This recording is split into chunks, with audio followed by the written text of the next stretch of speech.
श्री स्वामी समर्थ. स्वागत आहे तुमचं माझ्या YouTube चॅनलमध्ये. आजचा दिवस तुम्हाला खूप छान सुख समाधानाचा जावो ही स्वामींच्या चरणी प्रार्थना करते आणि आज या नवीन व्हिडिओला सुरुवात करते.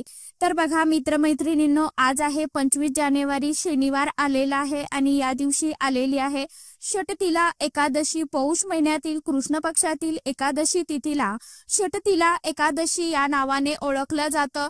या एकादशीच्या दिवशी ग्रहांचा शुभ संयोग जुळून आला आहे. षटतिला एकादशीच्या दिवशी भगवान विष्णू देवांची पूजा केली जाते. या दिवशी भगवान विष्णू देवांपासून तिळाची उत्पत्ती झाली होती आणि म्हणूनच या एकादशीला षटतिला एकादशी असं देखील म्हटलं जातं. या दिवशी अगदी आंघोळीच्या पाण्यापासून ते आपल्या जेवण खाण्यापर्यंत सगळीकडे तिळाचा वापर केला जात असतो. यामुळे आपल्याला भगवान विष्णू देवांची कृपा प्राप्त होते.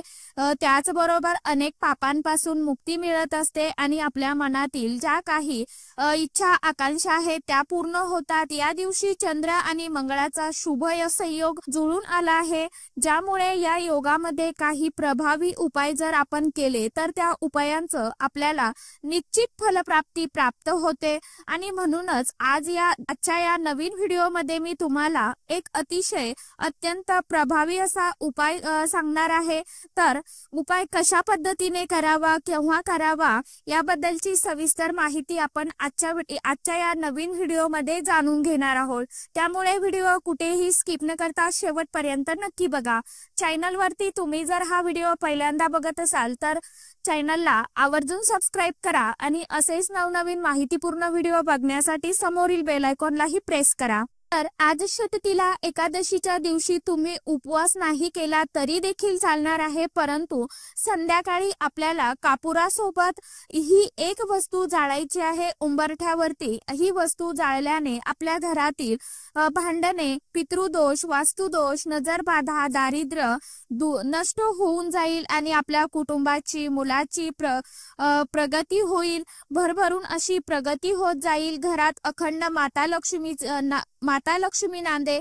तर अशी कोणती वस्तू संध्याकाळी आपल्याला कापुरासोबत जाळायची आहे ते आपण आजच्या व्हिडिओमध्ये बघणार आहोत. तर आपल्याला बघा हा उपाय जो आहे तर हा उपाय संध्याकाळी प्रदोष काळामध्ये किंवा रात्री अगदी 12 वाजेपर्यंत तुम्ही हा उपाय केला तरी देखील चालणार आहे. तुम्हाला जेव्हा शक्य होईल तेव्हा तुम्ही हा उपाय करू शकता.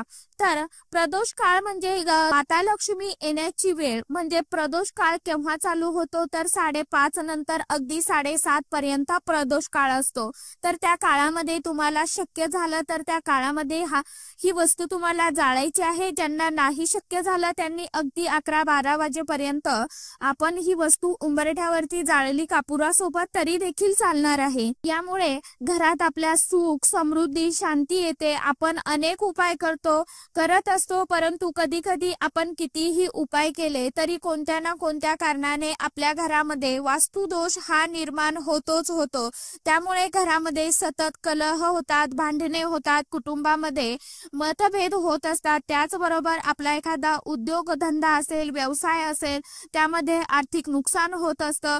जर घरामध्ये वास्तुदोष, पितृदोष किंवा घराला कुणी नजरबाधा केलेली असेल तर या दोषामुळे घरात नेहमी ताणतणावाचं वातावरण निर्माण होत असतं. घरामध्ये शांतता राहत नाही. त्यामुळे दररोज घरामध्ये भांडण होतात. तसेच घरातल्या मुलांची, पतीची, कुटुंबाची प्रगती होत नसेल, आलेला पैसा घरामध्ये टिकून राहत नसेल, सतत पैशाच्या अडचणी येत असेल, आलेला पैसा याना त्या कारणाने खर्च होत असेल किंवा आजारपणामध्ये निघून जात असेल, यासारख्या सर्व समस्यांवरती या समस्या दूर करण्यासाठी तुम्हाला संध्याकाळी हा अतिशय अत्यंत प्रभावी उपाय आवर्जून सर्वांनी करून बघायचा आहे.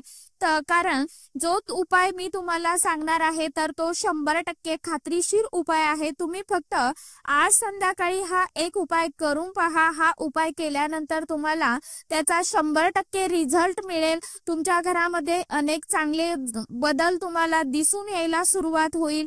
हा उपाय करण्यापूर्वी सर्वप्रथम तुम्हाला काय करायचं आहे, तुमच्या देवघरामध्ये एक दिवा लावून घ्यायचा आहे. तुळशीपाशी सुद्धा आपल्याला एक दिवा लावायचा आहे, कारण आज एकादशी तिथी आहे आणि शक्यतो आपल्याला दिव्यामध्ये शुद्ध तूप किंवा तिळाचं तेल आवर्जून टाकायचं आहे. एकादशीच्या दिवशी तुळशीची पूजा ही केली जाते, त्यामुळे तुळशीपाशी सुद्धा आपल्याला एक दिवा लावायचा आहे आणि यानंतर या उपायाला सुरुवात करायची आहे। आता उपाय करण्यासाठी तुम्हाला एक मातीची पणती जी असते तर ती घ्यायची आहे, किंवा तुमच्याकडे कापूर जाळण्यासाठी भांड असेल तर ते सुद्धा तुम्ही घेऊ शकता। हे दोन्हीही तुमच्याकडे नसेल तर तुम्ही अगदी एक प्लेट घेतली किंवा लोखंडाचं भांड तुमच्याकडे असेल तरी ते चालेल।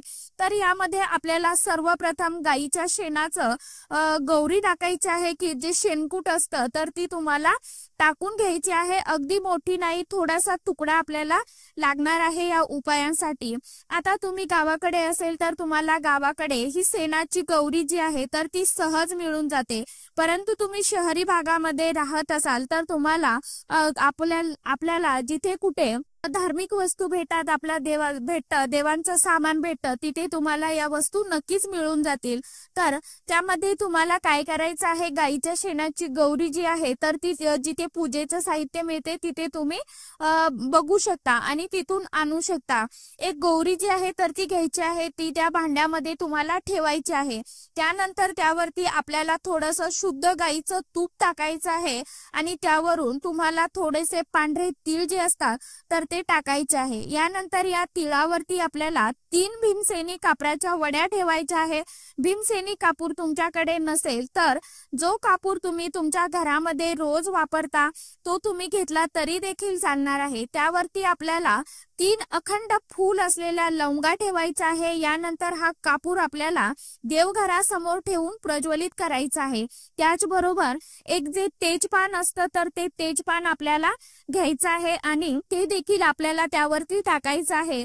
तसेच आपल्याला 2 काळी मिरी देखील घ्यायची आहे आणि हे सर्व आपल्याला प्रज्वलित करायचं आहे।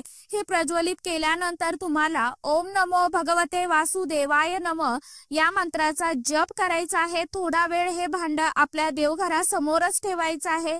यानंतर काही वेळाने ते भांड तिथून उचलून त्याचा हा जो धूर आहे तर तो संपूर्ण धूर आपल्या घरामध्ये आपल्याला फिरवून घ्यायचा आहे। आपल्या घराचा जो मुख्य मेन दरवाजा आहे, प्रवेशद्वार आहे, तिथे सुद्धा आपल्याला हा धूर जो आहे तर तो फिरवायचा आहे। आपल्या अंगणामध्ये देखील फिरवून घ्यायचा आहे आणि पुन्हा भांड आपण ज्या कोणत्या भांड्यामध्ये हे धूर तयार केलेला आहे तर ते भांड उचलून आणून आपल्या देवघरासमोर ठेवून द्यायचं आहे। जेव्हा या सगळ्या वस्तू शांत होतील त्यावेळी त्या गाईच्या शेणाची जी गौरी असते तर त्याची राख तयार होते। तर ती राख जी आहे तर ती राख तुम्हाला घरातल्या प्रत्येक व्यक्तीच्या कपड्यावरती थोडी थोडी लावायची आहे। उरलेली राख जी असणार आहे तर ती त्यामध्ये थोडंसं पाणी टाकायचं आहे आणि ते पाणी घराच्या मुख्य दरवाजाच्या उंबरठ्यावरती थोडं आपल्याला शिंपडायचं आहे आणि त्याच्या बाहेर देखील तुम्हाला शिंपडायचं आहे। आपल्या अंगणामध्ये शिलकावा ह्या पाण्याचा द्यायचा आहे। आपल्या घरातील सर्व पितृदोष, वास्तुदोष, नजरबाधा, दारिद्र्य हे नष्ट होऊन कुटुंबाची प्रगती होते आणि घरामध्ये अखंड माता लक्ष्मी नांदत असते। या षटतिला एकादशीच्या दिवशी तिळाची उत्पत्ती झाली होती आणि तीळ हे दारिद्र्यनाशक मानले जाते, त्यामुळे षटतिला एकादशीला तीळ मिश्रित गौऱ्याचे हवन करणे अत्यंत शुभ मानलं जातं। यामुळे घरातील वातावरण जे आहे तर ते पूर्णपणे पवित्र होत असतं। यामुळे आपल्या घरातील अनेक अडचणी ज्या आहेत तर त्या दूर होत असतात। तर अशा पद्धतीने तुम्हाला हा एक उपाय आज संध्याकाळी आवर्जून करायचा आहे। जर तुमच्या घरामध्ये सुतक असेल किंवा पिरियड्स असेल तर तुम्ही हा उपाय करू नका, किंवा तुमच्या घरामध्ये जर दुसरे कोणी करणार असेल तर त्यांच्याकडनं तुम्ही हा उपाय करून घेऊ शकता, परंतु ज्यांना सुतक आहे त्यांनी हा उपाय करू नका। त्याचबरोबर जर तुमच्या घरामध्ये सतत नवरा बायकोची सतत भांडण होत असेल, वादविवाद होत असेल, दोघांचं एकमेकांशी अजिबात पटत नसेल, अगदी छोट्या छोट्या गोष्टींवरती दोघांमध्ये वादविवाद होत असेल तर तुम्हाला एक प्रभावी उपाय सांगते मी। तुम्हाला काय करायचं आहे, ज्या तुम्ही रूम मध्ये तुम्ही झोपता म्हणजे बेडरूम मध्ये झोपत असाल तर त्या ठिकाणी एका चांदीच्या भांड्यामध्ये किंवा वाटीमध्ये एक कापराची वडी ठेवायची करायची आहे, दर आठवड्याला ती कापराची वडी जी आहे तर ती तुम्हाला बदलायची आहे। पहिली कापुराची वडी ही विरघळून जाते, नाही विरघळली तर ती तुम्हाला पाण्यामध्ये विसर्जित करायची आहे आणि दुसरी कापराची वडी तुम्हाला त्यामध्ये ठेवायची आहे। फक्त तुम्हाला काही दिवस हा उपाय करायचा आहे। यामुळे तुमच्या जीवनामध्ये जी काही विवाहिक जीवनामध्ये आहे तर ते 100% आनंदी होईल। खूप प्रभावी उपाय आहे हा उपाय। मी अगोदर देखील आपल्या चॅनल वरती शेअर केलेला आहे, आवर्जून नक्की तुम्ही करून बघा।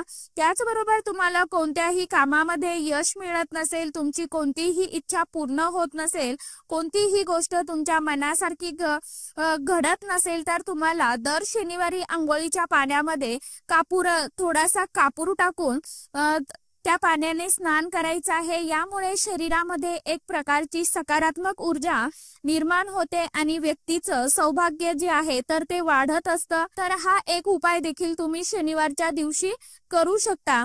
आलेला पैसा घरामध्ये टिकत नसेल, तुमच्यावरती जर भरपूर प्रमाणात कर्ज असेल, ते वाढतच जात असेल तर दररोज रात्री झोपण्यापूर्वी तुम्हाला एका मातीच्या भांड्यामध्ये 2 लवंगा, 2 कापूर आणि 2 हिरवी वेलची जी असते तर ती वेलची आणि 1 तेजपान हे तुम्हाला ईशान्य कोपऱ्यामध्ये जाळायचं आहे। यामुळे घरातील आर्थिक स्थिती जी आहे तर ती मजबूत होते आणि आपलं कर्ज फिटण्यासही हळूहळू मदत होते।